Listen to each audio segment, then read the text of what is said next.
بسم اللہ الرحمن الرحیم۔ حضور اقدس صلی اللہ علیہ وسلم کا ارشاد ہے، جب آپ کا نام نامی آئے تو کیا پڑھنا چاہیے؟ تو مجھے کسی کی آواز نہیں آئی۔ حضور اقدس صلی اللہ علیہ وسلم کا ارشاد ہے کہ جس نے ریا کی نیت سے نماز پڑھی، جس نے ریا کی نیت سے اور اس نے شرک کیا، اور جس نے ریا کی ارادے سے روزہ رکھا اس نے شرک کیا، اور جس نے ریا کی نیت سے صدقہ دیا اس نے شرک کیا۔ اب آخرت کے اعتبار سے بھی اور دنیاوی کے اعتبار سے بھی یہ دونوں اینگل سے آج ہم نے بات کرنی ہے کہ آج ہم جو بھی کام کر رہے ہیں اس میں ہم دیکھ لیں کہ کتنا دکھاوا ہوتا ہے اور کتنا ہم اللہ کو خوش کرنے کے لیے کام کرتے ہیں۔ حضور پاک صلی اللہ علیہ وسلم کا کیا ارشاد ہے کہ جس شخص نے ریا کی نیت سے نماز پڑھی اس نے کیا کیا؟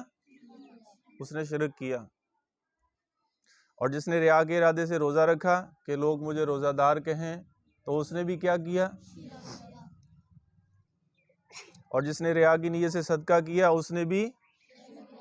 اب اس پہ آج ہم تھوڑی بات کرتے ہیں، یعنی جس نے ان عبادتوں میں اللہ جل شانہ کے ساتھ دوسروں کو شریک بنا لیا اور وہ لوگ ہیں جن کو دکھانا مقصود ہے، اس نے اپنی عبادت کو خالص اللہ حق تعالی شانہ کے لیے نہیں رکھا بلکہ اس کی عبادت سے ساجی کی عبادت بن گئی، اور اس عبادت کی غرض میں اس کا حصہ بھی ہو گیا جن کو دکھانا مقصود ہے، وہ ضائع ہو جاتا ہے۔ مقصد یہ ہے کہ جو عبادت بھی خالص اللہ جل شانہ کی رضا کے واسطے ہو، اس میں کوئی فاسد غرض، ریا، شہرت، وجاہت وغیرہ ہرگز نہ ہونا چاہیے کہ اس میں نیکی برباد ہونا لازم ہو جاتا ہے۔ حدیث میں بہت کثرت سے ان پر وعیدیں اور تنبیہیں وارد ہوئی ہیں۔ ایک حدیث قدسی میں حق تعالی شانہ کا ارشاد وارد ہوا ہے کہ میں سب شرکوں میں سب سے زیادہ بے پرواہ ہوں، جو شخص کسی عبادت میں میرے ساتھ کسی دوسرے کو شریک کر دیتا ہے میں اس عبادت کرنے والے کو اس کے بنائے ہوئے شریک کے حوالے کر دیتا ہوں، یعنی وہ بدلہ اور ثواب اس شریک سے جا کر لے لے، مجھ سے اس کا کوئی واسطہ، یعنی جس کے ساتھ دکھاوے کے لیے کوئی عمل کیا ہے۔ تو اس لیے جو بھی عبادت کی جائے وہ محض کس کے لیے کرنی چاہیے ہمیں؟ اب لوگوں کو اگر دکھانا مقصود ہو تو اس کا کوئی ثواب۔ ایک اور حدیث میں ہے کہ قیامت کے دن ایک منادی اعلان کرے گا کہ جس شخص نے اپنا کسی عمل میں اللہ کے ساتھ کسی کو شریک کیا ہے وہ شریک سے اپنا ثواب مانگ لے، اللہ جل شانہ شرکت سے بے نیاز ہیں۔ یہاں تک کہ اگر ایک بندے نے 99% عمل اللہ کے لیے کیا ہے، اس میں 1% دکھاوا آ گیا تو 99% بھی اللہ واپس کر دے گا، کہ اللہ کی ذات اتنی غیور ذات ہے کہ 99% بھی کہے گا کہ جس کو دکھانے کے لیے کیا ہے اب یہ 99 بھی تو اسی سے جا کے لے لے۔ تو اس لیے جو بھی عمل کیا جائے تو اس میں خالص پن کتنا ہونا چاہیے؟ 100%۔ کتنا ہونا چاہیے؟ حضرت ابو سعید خدری رضی اللہ تعالیٰ عنہ فرماتے ہیں کہ ایک مرتبہ حضور صلی اللہ علیہ وسلم ہمارے پاس تشریف لائے تو ہم لوگ دجال کا تذکرہ کر رہے تھے۔ یہ آخرت کے قریب جو ہے نا یہ اس کا نزول ہوگا، اس کے فتنے سے بھی اللہ کے نبی صلی اللہ علیہ وسلم نے ترغیب دی ہے پناہ مانگنے کی۔ حضور اقدس صلی اللہ علیہ وسلم نے فرمایا کہ میں تمہیں ایسی چیز بتاؤں کہ جس کا میں نے تم پر دجال سے بھی زیادہ خوف کرتا ہوں، یعنی دجال کے فتنے سے بھی بڑا خوف ہے۔ وہ کون سا ہے؟ یہی دکھاوے کا، کیونکہ ایک بندے نے تہجد کی نماز کے لیے اٹھا، اب ان دنوں اب اٹھنا کتنا مشکل ہے، اب اگر اس کے مائنڈ کے اندر یہ دکھاوا آ گیا لو جی باقی تو سارے سو رہے ہیں میں تہجد کی نماز پڑھ رہا ہوں، تو وہ اس کا یہ عمل سارا ضائع، حالانکہ کتنی مشکل سے اٹھا، اس نے اپنے بستر کو چھوڑا اور پھر اس کے بعد وضو کیا، پھر نماز پڑھی، ابھی سارے لوگ سو رہے ہیں، لیکن اگر اس کے ذہن میں یہ آ گیا کہ سارے گھر کے لوگ تو میں تو مصلی کے اوپر بیٹھی ہوں یا تو میں مصلی کے اوپر بیٹھا ہوں اللہ کی عبادت کر رہا، تو وہ سارا عمل، تو یہ دجال کے فتنے سے بھی بڑا فتنہ قرار دیا ہے۔ ہم نے عرض کیا کہ وہ ضرور بتائیں۔ حضور صلی اللہ علیہ وسلم نے فرمایا کہ وہ شرک خفی ہے، مثلا ایک آدمی نماز پڑھ رہا، اخلاص سے شروع کی ہے، اخلاص کے ساتھ، تو کوئی شخص اس کی نماز کو دیکھنے لگے، وہ آدمی کے دیکھنے کی وجہ سے اپنی نماز کو کیا کر دے؟ لمبا کر دیں۔ گھر کے اندر بھی ایسے ہی ہے کہ فرض کریں کوئی آ گیا تو نماز لمبی کر دی، کہ وہ یہ دیکھے گا بھی واہ بھائی واہ بہت لمبی نماز پڑھتی ہے، بہت لمبا جو ہے نا بہت خشوع خضوع کے ساتھ لمبی لمبی رکعتیں پڑھ رہا ہے، تو یہ اگر ذہن کے اندر آ گیا تو کام ہو گیا۔ تو اس فتنے کو، دجال کے فتنے سے بھی جو بھی عمل کیا جائے، نماز لمبی پڑھنی ہے، مختصر پڑھنی ہے، تو وہ اس میں خوشنودی کس کی ہونی چاہیے؟ اللہ کی۔ ایک دوسرے صحابی حضور صلی اللہ علیہ وسلم کا ارشاد نقل کرتے ہیں کہ مجھے تم پر سب سے زیادہ خوف چھوٹے شرک کا ہے۔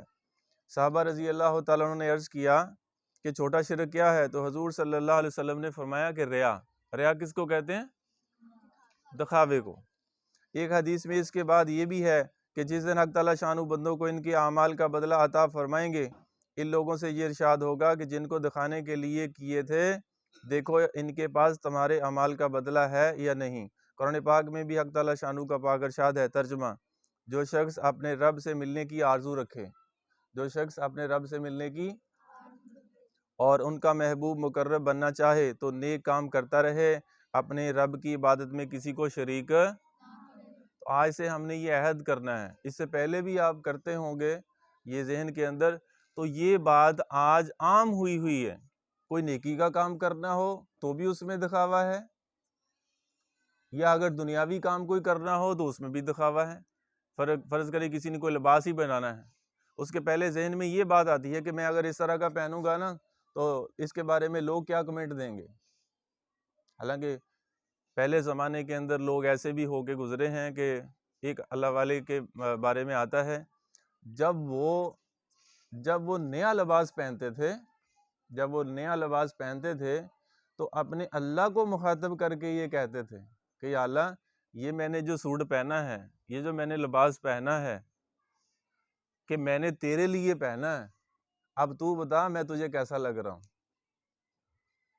آج ہم میں سے کوئی ہے، کوئی ہزاروں میں، کوئی لاکھوں میں کوئی ایسا کہ لباس بنانے کے بعد اللہ جل شانہ سے مخاطب ہو کر یہ کہے کہ یا اللہ، یہ تو میں نے تیرے لیے پہنا، اب تو بتا میں کیسا لگ رہا ہوں۔ ہم دوسروں کو تو پوچھتے ہیں میں کیسی لگ رہی ہوں یا میں کیسا لگ رہا ہوں، ہوتا کہ نہیں ہوتا؟ تو اس لیے اب یعنی کہ اللہ سے جان پہچان جو ہے وہ ویسے ہی ختم ہوگی۔ تو اس لیے ہمیں دنیاوی اعتبار سے ہو یا آخرت کے اعتبار سے ہو، کوئی نیکی کا کام ہو، کسی کی مدد کر رہے ہیں، اس میں دکھاوا نہیں ہونا چاہیے۔ آگے یہ ایک دو واقعے آئیں گے کہ اس کے اندر جو ہے وہ دکھاوے کے لیے جو کام کرتے ہیں تو وہ کتنا بڑا نقصان پاتے ہیں۔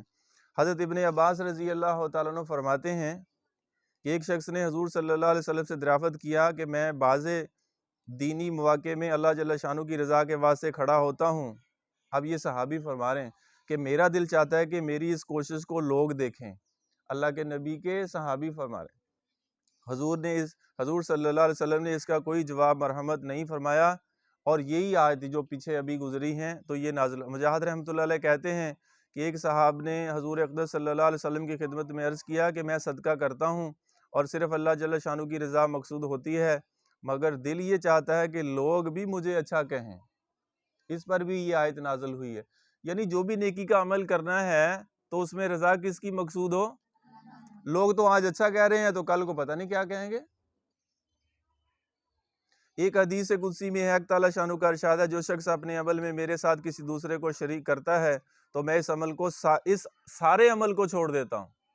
جیسے میں نے ابھی بات کی ہے کہ اگر 99% آپ نے کیا ہے اللہ کے لیے اور 1% عمل کیا ہے اس میں دکھاوا آ گیا، تو 99% بھی کیا ہوگا؟ لٹا کے لوگوں کی طرف دے دیا جائے گا کہ جاؤ بھائی۔ لوگوں کو تو اس وقت اپنی پڑی ہوئی ہوگی، آپ کو کیا بدلہ دیں گے؟ تو اس لیے سارا عمل کس کے لیے کرنا چاہیے؟ تو میں صرف اس عمل کو قبول کرتا ہوں جو خالص میرے لیے ہو۔ کون کہہ رہا ہے؟ اللہ فرما رہے ہیں۔ اس کے بعد حضور صلی اللہ علیہ وسلم نے یہ آیت شریفہ نازل، ایک حدیث میں اللہ جل شانہ فرماتے ہیں کہ میں اپنے ساتھی کے ساتھ بہترین تقسیم کرنے والا ہوں۔ جو شخص اپنی عبادت میں میرے ساتھ کسی دوسرے کو ساجی کر دے، اپنے حصے میں اس کے ساجی کو دے دیتا ہے۔ ایک حدیث میں ہے کہ جہنم میں ایک ایسی وادی ہے، اب سنیں، جہنم میں ایک، جس سے جہنم بھی خود 400 مرتبہ پناہ مانگتی ہے، کہ جہنم کے اندر ایک ایسی وادی ہے کہ جس سے جہنم بھی کتنی دفعہ اور روزانہ پناہ مانگتی ہے، وہ کس کے لیے ہے؟ وہ ریاکاریوں کے واسطے بنائی ہے، جس سے جہنم بھی 400 مرتبہ پناہ مانگتی ہے۔ تو اس لیے آج ہم یہ جب ہماری یہ سیٹنگ ختم ہو تو اس میں یہ بات ہم لے کر اٹھیں گے کہ آج جو بھی عمل کریں گے، چاہے وہ دنیا کا ہو چاہے وہ آخرت کا ہو، تو ہم کس کے لیے کریں گے؟ تو ہمارا یہاں بیٹھنا جو ہے نا وہ کارآمد ہوگا، نہیں تو پھر ضائع ہو جائے گا جو ہم یہاں پہ بیٹھے ہیں، وقت دے رہے ہیں۔ تو آج سے ہم یہ نیت کریں گے کہ دنیاوی اعتبار سے ہو یا آخرت کے اعتبار سے ہو، کسی نے گھر بنانا ہے، کسی نے لباس بنانا ہے، یا کسی نے موبائل خریدنا ہے، یا کسی نے کوئی گھڑی لینی ہے، کسی نے کوئی بھی کام کرنا ہے یا کسی کی مدد کرنی ہے، تو اس میں رضا کس کی مقصود ہو؟ تو جس میں اللہ کی رضا مقصود نہیں ہے وہ عمل چھوڑ دیں، ہم وہ عمل نہ کریں۔ تو اس لیے آخرت کے اعتبار سے بھی ایسے ہی۔ ایک اور حدیث میں حضور صلی اللہ علیہ وسلم کا ارشاد ہے، جب الحزن سے پناہ مانگا کرو، یعنی غم کے کنویں سے جو جہنم میں ہے۔ صحابہ رضی اللہ تعالیٰ نے عرض کیا، یا رسول اللہ صلی اللہ علیہ وسلم، اس میں کون لوگ رہیں گے؟ تو حضور صلی اللہ علیہ وسلم نے فرمایا کہ جو اعمال میں ریاکاری کرتے ہوں گے، کہ جو اعمال کے اندر۔ ایک اور قرآن پاک کی آیت ہے، اب اس کا ترجمہ، اے ایمان والو، تم احسان جتا کر یا ایذا پہنچا کر اپنی خیرات کو برباد مت کرو، جس طرح وہ شخص برباد کرتا ہے جو اپنے مال لوگوں کو دکھانے کی غرض سے خرچ کرتا ہے۔ یعنی جس آدمی نے مال خرچ کیا لوگوں کو دکھانے کے لیے، اس نے اپنا مال کیا کر دیا؟ ضائع کر دیا، اس نے اپنا مال۔ اور ایمان نہیں رکھتا اللہ پر اور قیامت کے دن پر، اس شخص کی مثال ایسی ہے جیسا کہ ایک چکنا پتھر ہو جس پر کچھ مٹی آ گئی اور مٹی میں کچھ سبزہ وغیرہ جم گیا، پھر اس پتھر پر زور کی بارش پڑ جائے سو وہ اس کو بالکل صاف کر دی جاتی ہے۔ اسی طرح احسان رکھنے والوں، عزا دینے والوں اور ریاکاروں کا خرچ کرنا بھی بالکل صاف اٹھ جائے گا قیامت کے دن۔ ایسے لوگوں کو اپنی کمائی ذرا بھی ہاتھ نہ آئے گی، نہ لگے گی، یہاں جو نیکیاں کی تھیں، صدقات دیے تھے، یہ سب ضائع ہو جائیں گے۔ کن کے؟ جو دکھاوے کے لیے کرتے تھے۔ اب آخر میں یہ 3 واقعے ہیں، یہ ذرا غور سے سن لیں، یہ چھوٹے چھوٹے، ان کو ذرا غور سے دیکھیں۔ اس کے علاوہ اور بھی کئی جگہ قرآن پاک میں ریا کی مذمت فرمائی ہے۔ ایک حدیث میں آیا ہے، کیا آیا ہے کہ قیامت کے دن سب سے پہلے جن لوگوں کا فیصلہ ہوگا ان میں سے ایک شہید ہوگا، ایک شہید آدمی کو لایا جائے گا، حالانکہ اس نے تو جان دی ہے اللہ کی راہ میں۔ اب اس کو لایا جائے گا کہ یہ آپ نے جان دی کس لیے؟ تو کیا کہے گا کہ یا اللہ میں نے جان اس لیے دی تھی تیری راہ کے اندر۔ تو یہ ساری جب بات اس کے ساتھ ہو جائے گی تو پھر اللہ کے تو علم میں ہے۔ اب اس کو جواب میں یہ بتایا جائے گا کہ یہ تو عمل تو نے لوگوں کو دکھانے کے لیے کیا تھا کہ لوگ تجھے بہادر کہیں، لوگ تجھے دلیر کہیں، بس وہ کہا جا چکا، بلکہ اس کو جنت میں نہیں بھیجا جائے گا پھر، کہ یہ اب اس نے جان دی ہے، شہید ہوا ہے وہ، لیکن لوگوں کو دکھانے کے لیے دکھاوا آ گیا اس میں، تو اس کو بھی کہتے ہیں پکڑ کر جنت میں نہیں، پکڑ کر جہنم میں پھینک دیا جائے گا۔ تو اس لیے اب یہ کتنا بڑا عمل ہے جس نے اللہ کی راہ کے اندر جان دے دی ہے، لیکن اب اس کے اندر دکھاوا آ گیا۔ اب دوسرا واقعہ کیا ہے؟ دوسرا ایک عالم ہوگا جس کو بلا کر اللہ جل شانہ نعمات اور احسانات جتائیں گے۔ اب اس سے بھی پوچھا جائے گا، وہ کہے گا کہ یا اللہ میں نے علم حاصل کیا تھا اور اسے لوگوں کی میں خدمت کرتا رہا۔ اب اس سے ساری جب کارگزاری سنی جائے گی، اس کے بعد کہا جائے گا کہ بات ٹھیک ہے، آپ نے ساری بات کر دی ہے۔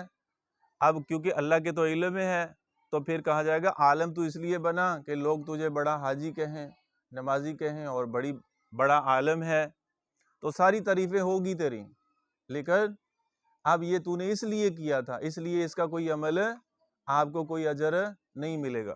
ایک عالم آدمی، اس کو بھی پکڑ کر کہاں ڈال دیا جائے گا؟ جہنم کے اندر۔ اب اسی طرح ایک تیسرا واقعہ ہے،